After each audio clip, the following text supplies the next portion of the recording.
Hey everybody, this is Aaron. Welcome back. I want to share with you today a failure, a big old mistake I made, and I'm hoping that sharing this with you will help you avoid the same kind of mistake. I recently decided I needed to build this big pot that you're seeing in front of you, and I slammed out a template so that I could cut all the pieces in a way that I know works really well.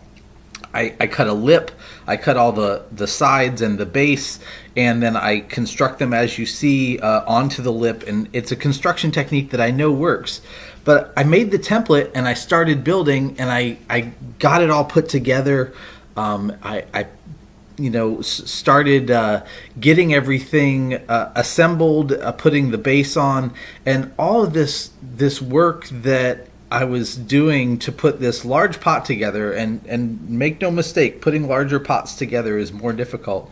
But I got to a point where I was reinforcing and starting to do some finishing work, and then all of a sudden I sat back and looked at it, and I realized what I had done wrong. I hated it. I thought it was ugly. It was terrible.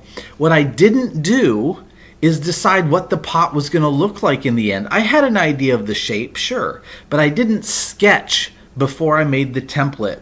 So what I had to do is start fixing it, start figuring out some way to save what was going to be this ugly, plain, boring pot with bad proportions that nobody would ever want to put a tree into. And I started having to just ad-lib to try and figure out ways to add details that would make this pot salvageable, that would make it something worth something. So it took me a really long time, and I do not recommend this, but I am happy to say that I ended up with a pot that I like a lot. But I really need to remember that I have to sketch first so that I know what that pot's going to look like.